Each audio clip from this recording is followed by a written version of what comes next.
Pawan's premises echoes with the quote, "Let noble thoughts come to us from every side." Treading on Munshiji's ideals, I believe each one of us should examine what we are doing and our purpose. It is clear from the scriptures that we are created for some noble purpose.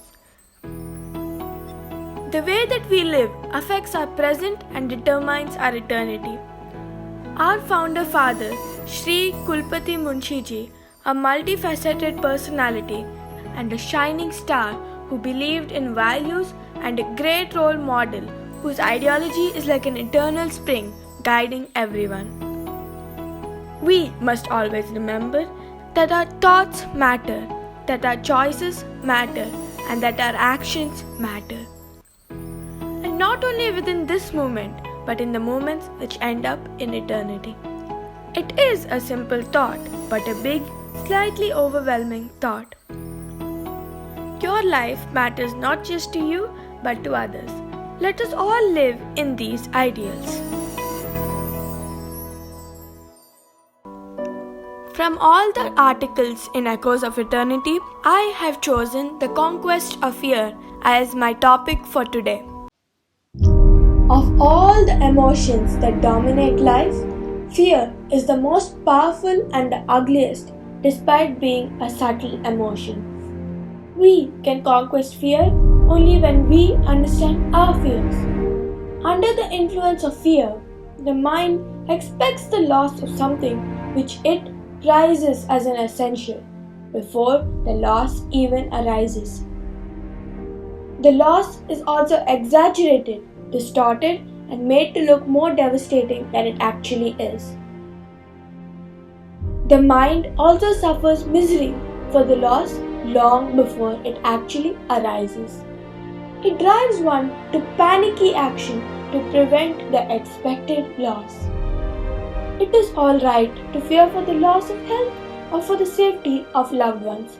However, the fear of losing wealth or position is based on our seeking approval of the world. Seeking approval of other people is surrendering to their judgment. That should not be your world.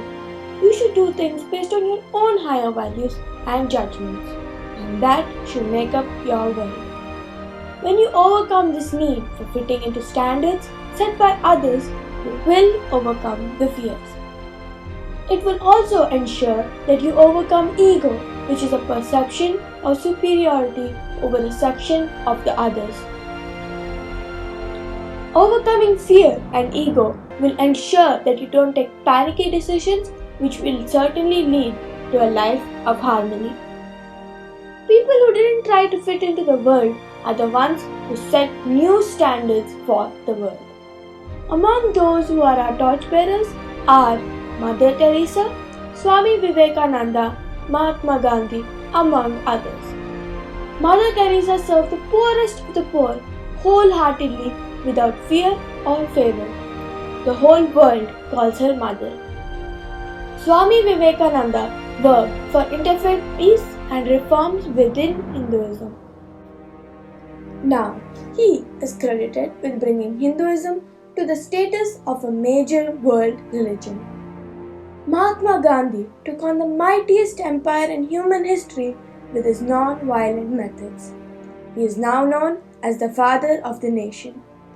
Not just in big things, even in small everyday things, if we give up fear of not getting approval, we can think in a more level-headed manner and take more objective decisions. So let's overcome our fears, set aside our egos, and live a harmonious life by living on our own values and judgments and setting new standards for the world.